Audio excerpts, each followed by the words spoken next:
एक बंदा कहता यार पढ़ांगा यार पढ़ांगा यार पढ़ांगा इंशाल्लाह पढ़ना कोशिश करना पढ़न दी इन्हों कहते हैं सुस्ती ये ते उन्होंने पढ़ा तो जरा बंदा ये सुस्ती काली करता ना ਉਹਦੇ ਵਾਸਤੇ ਮੇਰੇ ਇਸਲਾਮ ਨਾਲ ਵਾਇਰਲ ऐसी आती चीज़ है कि ਜਿਹੜੇ जहन्नम लेवल पर आ सकते दूसरे नंबर पर बात ये है कि जरा बंदा कुरान हदीस को जान अपने मन के मुताबिक मेरी चीज़ 2 3 4 5 जिस पासे फिरे और बैग ये हाँ नमाज की लाजम के साथ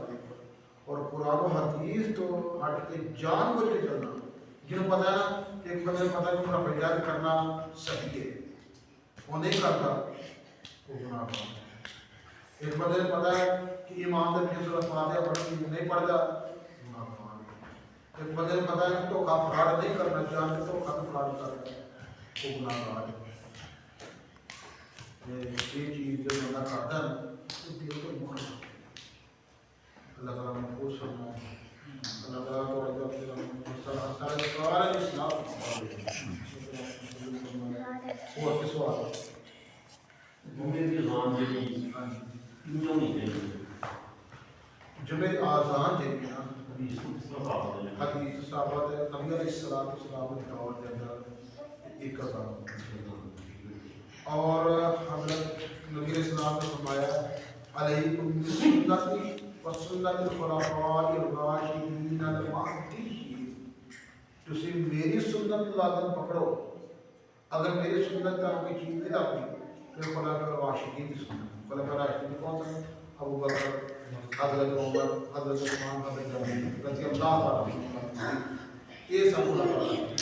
इन्हां दे किसी भेजते हो कोई लाती ਹੁਣ ਬਾਅਦ ਸਾਡੇ ਜਿਹੜਾ ਮਾਸ਼ਰਾ ਕਿ ਇਹ ਆਪਣੇ ਕੰਮਾਂ 'ਚ ਬੜਾ ਮਸੂਲ ਇੱਕ ਅਦਾਨ ਦਿੱਤੀ ਹੈ ਤੇ ਬੰਦੇ ਨੂੰ ਪਤਾ ਲੱਗਾ ਤਾਂ ਜਿੰਨਾ ਟਾਈਮ ਹੋ ਗਿਆ ਇਸ ਗੱਲ ਸ਼ਰੀਕ ਦਾ ਮਾਟੀ ਕਰ ਦੂਸਰੇ ਅਦਾਨ ਨਾਲ ਕੁਝ ਪਛੂ ਹੋ ਗਿਆ ਤੇ ਉਹਨੇ ਪਹਿਲੀ ਅਦਾਨ ਕਰਨਾ ਜਾਇਜ਼ ਮਨਾ ਮਤਲਬ ਇੱਕ ਅਦਾਨ ਇੱਕ ਹੀ ਦਿੰਦਾ ਨਾ ਉਹ ਵੀ ਨਬੀ ਦੇ ਸਲਾਮ ਨੂੰ ਸੁਣਨ ਦਾ ਇੱਕ ਅਦਾਨ ਸੁਣਨ ਦੇ ਮੁਤਾਬਕ ਦੂਸਰੇ ਅਦਾਨ ਦੀ ਇਜਾਜ਼ਤ ठीक है और ये जरा साहबा दे अड़के नहीं पहली गाल एक गाल जेडी खुतबे तो पहले नबी पाक सल्लल्लाहु अलैहि वसल्लम खुतबे दे कोई ले आसन पूरी गाल दे नहीं उसना आजाद कर दे और ये जमा पढ़ा दे लेकिन वो कोई ना नबी इस्लाम ने हदीस भी ना है कि ਤੁਸੀਂ ਜਿਸ ਵਕਤ ਹਜ਼ਰਤ ਉਸਮਾਨ बैठ जाओ जाके चल बैठ वो अजान शुरू क्यों ना दूसरी गाल में बात नहीं तो आई रोड़ा मारा देता ज़ात पाई तो भी ज़्यादा हो गया तब लोगों को पता लगा यही सूरत लेकिन अजान एक ही यही सूरत है ना यही सूरत अजान कहलवानी के लिए ना ये जायज़ है पहली अजान दे रहना कोई मना नहीं है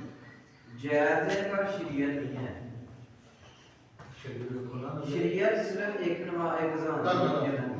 पहली मेरी बात मैं की ना नबी इस्लाम का मेरे सुन्नत ना तो सुनो खुलाफाए राशिदीन ने सुन्नत ना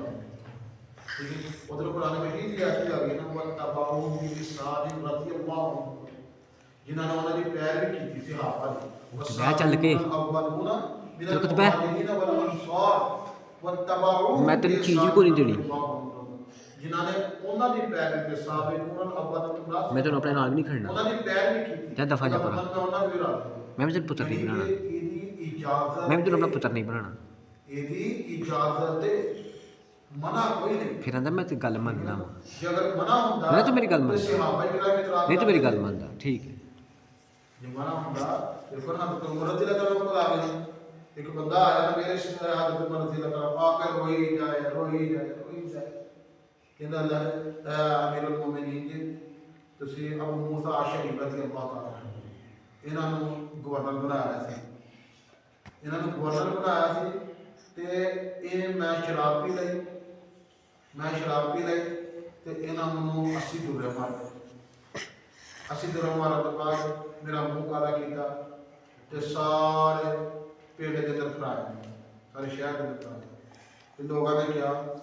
ਕਿ ਹਜ਼ਰਤ ਅਮੀਰ ਉਲ-ਮੋਮਿਨ ਉਸ ਵਕਤ ਜਿਹੜੇ ਗਵਰਨਰ ਸਨ ਅਮੀਰ ਉਲ-ਮੋਮਿਨ ਜੀ ਉਹਨਾਂ ਨੇ ਕਿਹਾ ਕਿ ਇਹਦੇ ਨਾਲ ਕਿਸੇ ਨੇ ਕਲਾਮ ਨਹੀਂ ਕਰਨੀ ਕਿਸੇ ਨਾਲ ਬੋਲ ਚਾਲ ਨਹੀਂ ਕਰਨੀ ਹੁਣ ਇਹ ਮਾਮਲਾ ਹਜ਼ਰਤ ਉਮਰ ਰਜ਼ੀ ਅੱਲਾਹ ਤਾਲਾ ਕੋਲ ਪਹੁੰਚੇ ਜਾ ਕੇ ਬੰਦਾ ਰੋਈ ਜਾਏ ਤੇ ਨਬੀ ਜਦੋਂ ਉਹਨਾਂ ਇਹ ਬਾਤ ਦੱਸੀ ਨਾ ਹਜ਼ਰਤ ਉਮਰ ਬਿਨ ਖਤਾਬ ਹਜ਼ਰਤ ਉਮਰ ਰਜ਼ੀ ਅੱਲਾਹ ਤਾਲਾ ਨੂੰ ਇੰਨਾ ਰੋਇਆ ਤੇ ਹੱਤਾ ਤੱਕ ਆਸਮਾਨ ਦਾੜੀ ਕਰ ਹੋ ਗਏ ਤੇ ਉਹ ਚੁੱਪ ਕਰਾਇਆ ਤੇ ਹਜ਼ਰਤ ਉਮਰ ਰੋਈ ਜਾਣ ਤੇ ਹਜ਼ਰਤ ਉਮਰ ਰਜ਼ੀ ਅੱਲਾਹ ਤਾਲਾ ਨੇ ਬਕਾਇਦਾ ਅਬੂ ਮੂਸਾ ਉਹ ਤਾਂ ਜਬ ਤੱਕ ਕੋਈ ਯਾਦ ਨਹੀਂ ਆती ਕੋਈ ਯਾਦ ਨਹੀਂ ਆती ਜਿਨ੍ਹਾਂ ਤੱਕ ਮਾਰ ਕੀਤਾ ਇਸ ਬੰਦੇ ਨੂੰ ਮੁਆਫੀ ਮੰਗ ਜੇ ਮੁਆਫੀ ਨਾ ਮੰਗੀ ਤੇ ਮੈਂ ਇਸੇ ਤਰ੍ਹਾਂ ਤੇਰਾ ਹਾਲ ਕਰਨਾ ਅਗਰ ਉਹਨਾਂ ਨੂੰ ਕਿਸੇ ਸਿਹਾਬ ਨਹੀਂ ਪੁੱਤਰ ਪੜ੍ਹਨਾ ਹੁੰਦਾ ਨਾ ਗੱਲ ਪੜ੍ਹਨਾ ਤਾਂ ਉਹਨਾਂ ਆਪਣਾ ਮੌਕਾ ਪੇਸ਼ ਕਰ ਦੇਣਾ ਸੀ ਇਹਨੇ ਉਹਨਾਂ ਦੇ ਮੁਤਲਕ ਕੋਈ ਮਾਮਲਾ ਆ ਜਾਣਾ ਸੀ ਤੇ ਲਿਹਾਜ਼ਾ ਇਜਾਜ਼ਤ ਮਿਲਦੀ ਹੈ ਜੇ ਇੱਕ ਬੰਦਾ ਨਹੀਂ ਕਹਿੰਦਾ ਗੁਨਾਹਗਾਰ ਨਹੀਂ ਇਹ ਵੀ ਯਾਦ ਰੱਖੋ ਇੱਕ ਬੰਦਾ ਨਹੀਂ ਕਹਿੰਦਾ ਗੁਨਾਹਗਾਰ ਨਹੀਂ ਠੀਕ ਨਾ ਅੱਲਾਹ ਤਾਲਾ ਤੁਹਾਡੇ ਤੇ ਰਹਿਮਤ ਫਰਮਾਏ ਹੋਰ ਕੋਈ ਸਵਾਲ ਹੈ ਬੁਲਾਓ ਅੱਲਾਹ ਤਾਲਾ ਤੁਹਾਡੇ ਤੇ ਰਹਿਮਤ ਫਰਮਾਏ ਜੀ ਆਮੀਨ ਜੀ